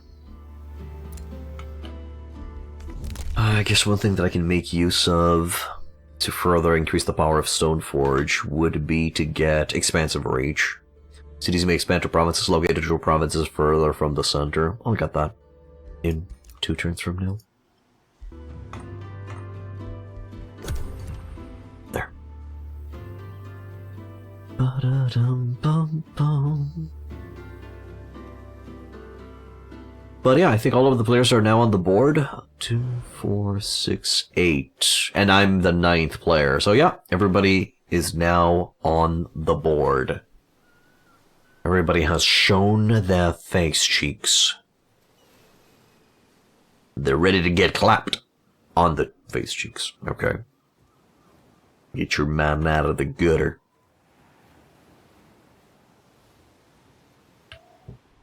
So I'm just gonna look away. I'm gonna check the ranking of everybody.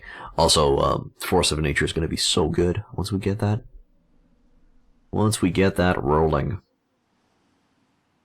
God, I hope I started casting the enchant spell again. And didn't forget about it.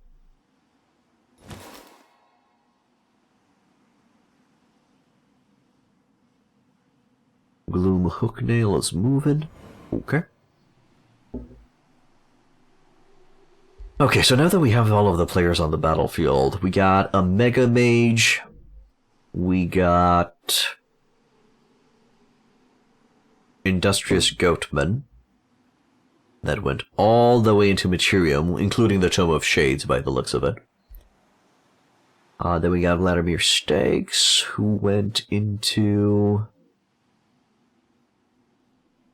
the usual.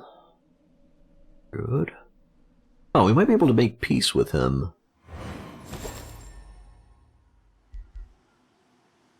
Gloom Hooknail. All into Shadow, all about that undead magic, and probably going to be getting themselves Umbral Legs by mistake. Grub is going for a Nature Astral combo. Is he a Primal? Oh no, he's High Culture. Okay. And then typical Mountain Dwarves. Offensive tactics, tough, hardy, industrious, all of that jazz. Other rulers started a war. Okay. Let's see how that plays out. Still waiting for the independents, I guess, to scour around. There.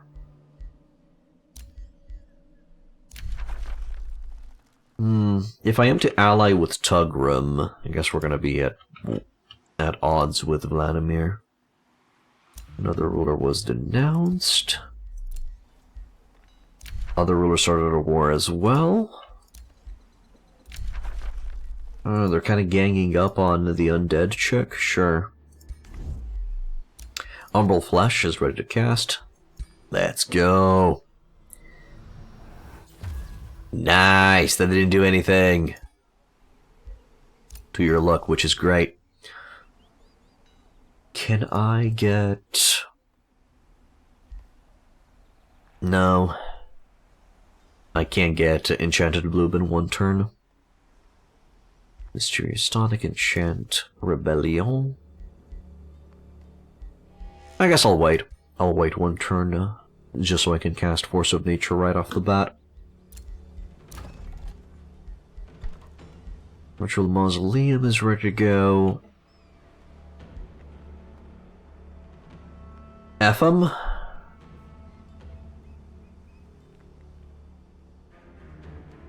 Oh, right, because you don't like Endless Space 2 and what they did with the DLCs. That they throw balance out the window. Yep. Maddox Range and Gold, Shipyard.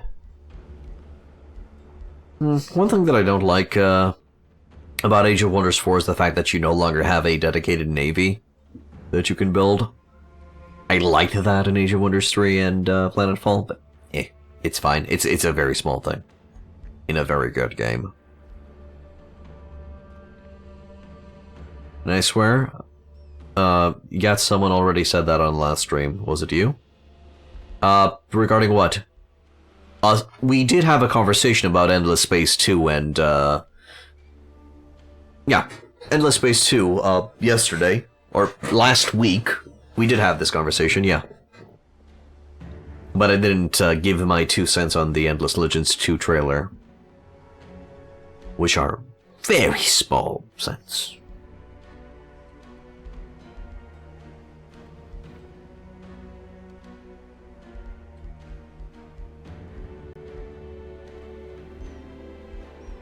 Did I get a granary going? For the extra food? Yeah, I get a granary going, why not? Where are you running off to, I wonder? There.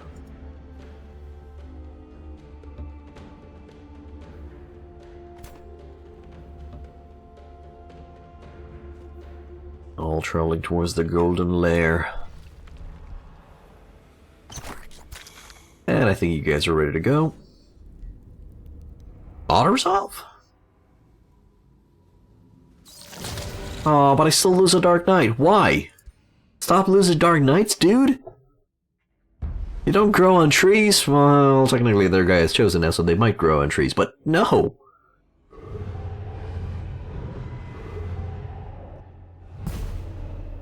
It is annoying with the Drumbrawl demons that they're kind of forcing me into charging their lines with those giant eldritch tyrants acting as paladins, I guess? Not even sure what to call them. Okay, 1. Someone on stream last time said there is a trailer, then conversation started. 2, regarding Navy, my friend said that he misses that too because Embarked debuff is awful. Oh. No, we didn't have a conversation about the Navy. Yes, we didn't have a conversation about, the dedicated on-water units. And then the first one, we did have a conversation about Endless. Well, it is what it is. Do I pepper them with the miasma shot now, or do I just wait for them to get in range? I think I wait for them to get in range. I think that's the move here. Alright, everybody buckle up. Buckle up, buttercups. Set up a nice, good old-fashioned front line. You're a little bit damaged, so I'm just gonna bring you up. Like so. Send you inside there. Gonna cause some of the enemies to maybe miss. No conversation about Endless Legends. No, we did not have a conversation about Endless Legends. It's one of those games that I have, but have not really played to mega understand. One thing that I don't like about the Endless franchise, specifically Endless Legends, Endless Space, and Endless Space 2, is the fact that they don't have a campaign. It's just a randomly generated or specifically generated scenario that you play through, and that's it. I feel like their games would have really, really benefited from a dedicated campaign. It would have been cool.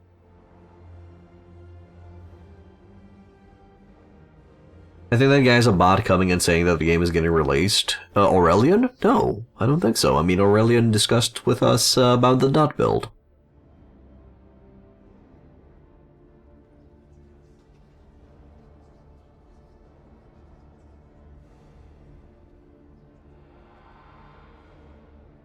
Yeah, I know you said that they ruined Endless too. It's fine. It's okay. We simply had a similar conversation last time, and that's it. It's okay. It's okay. Snaron is having an existential crisis right now and can't really believe the fact that there's a possibility that we might have the same conversation again. It's okay. He's going crazy. It's fine. It's natural. I mean, we're fighting against eldritch abominations. You are prone to going crazy here and there. It's okay. So I guess that's going to be the end turn, and we're just going to let them come and give us a hug. The hell was that? Each turn, one of the attacking units has a chance of becoming distracted. Ah, okay. In the times of AI, it's getting harder and harder to distinguish between flesh and silicon. Skynet is always watching. Okay. The evil penguins, although I love this meme. I love the meme that they have going in the Age of Wonders franchise where penguins are the embodiment of evil. I still don't know where this meme started from, but yeah. He wasn't crazy to begin with? I don't think so, DD. I think he just ended up that way.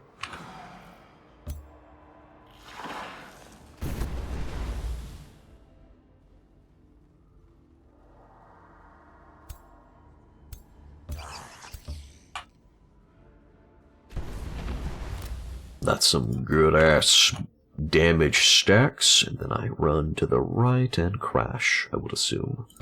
So boop, boop, Scooby-Doo-boop. There. To be honest, I can just let them live and die from the dot on the next turn. Move the Afflictor forward and start bombarding the penguin. To be honest, we're just going to focus down the penguins. Let's go. Ooh! I can kill the penguin right off the bat? Well, don't mind if I do. How else would you describe a person who enjoys playing Feudal? Worst society in the game right now? I'm looking forward to releasing my guide on Feudal because I have a different opinion. I feel like a lot of players just don't understand the playstyle of Feudal right now. It's all about the stand together, and it's all about adopting a defensive strategy with the Feudal boys. In the early game, you're relying on your frontline defenders and polearms to hold the line so that your second line archers can do DPS, can do damage. And then as you're going towards the late game, you're going to be transitioning into knights, which you need to utilize in pairs so you can benefit from the stand together. I think I've explained this. Yeah, I definitely talked about this when I was explaining on how to utilize knights. You move both knights next to the enemy, so they're adjacent to each other so that their stand together effect takes place, and then you launch the attack. That's how it is. I know. Crazy.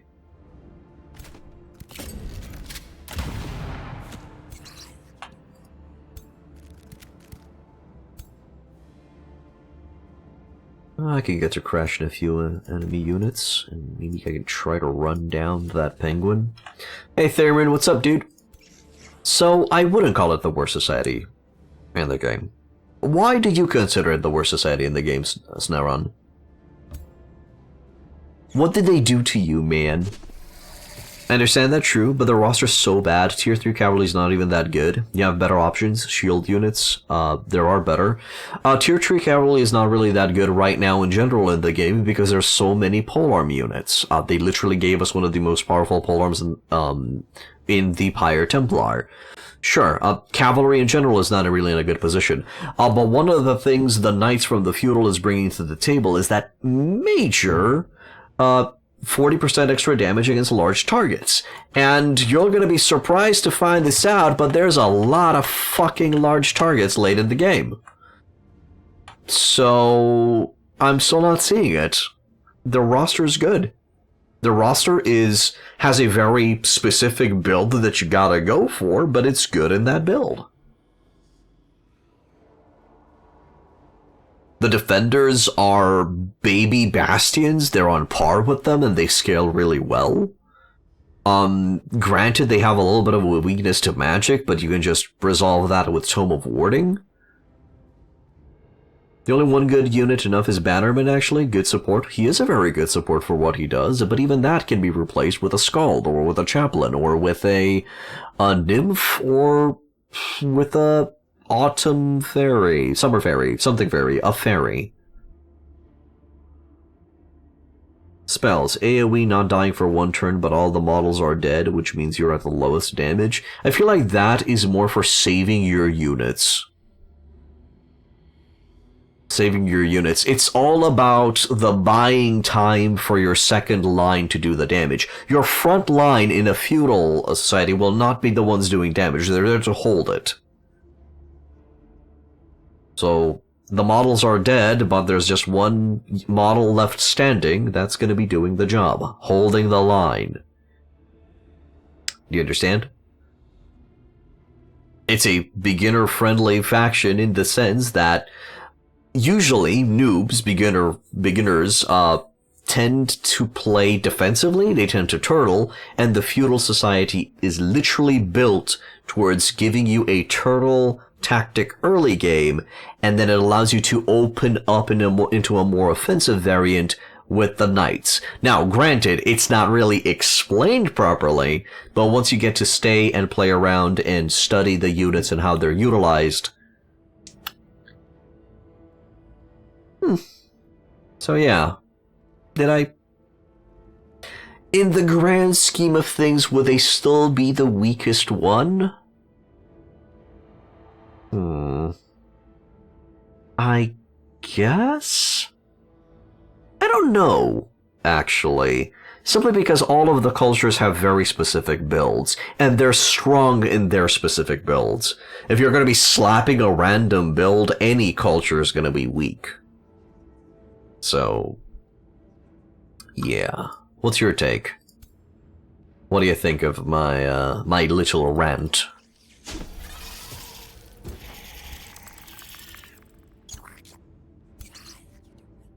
I can see feudals only if you go into order books and get better tier units. Exemplar, Pyre Templar, Smiting Thing, Tyrant Knight. To be honest, the feudal culture looks to be built for the Shrine of Smiting.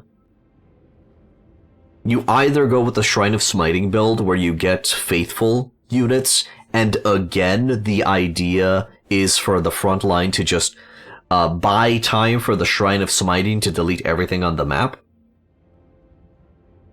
Or you go on the other side of the order build, where you're going for Tyrant Knights, and you're going to be having a combination of Tyrant Knights and Feudal Knights, just charging the enemy lines, breaking them, and crashing into them into smithereens.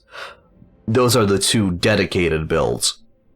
And then, you would have to decide, are you going to be going into Order with Faithful and maybe Materium Tomes to get yourself tanky and buff up the Shrine of Smiting as much as possible? And buy time for the Shrine of Smiting? Or are you going to be going for Order into Nature, where you're going with Tyrant Knights and you're buffing up cavalry and animals as much as possible, and you're going for this offensive build? Those are the two main builds that I see for the feudal culture. Defensive Shrine of Smiting and offensive Tyrant Knight. Now, of course, you guys can come up with variations. Oh, but instead of Material, we could go Pyromancy, or Astral, or others, or, you know. But these are the two default that I would see for the feudal culture. Yeah. I think I play this game too much. I played it too much, guys.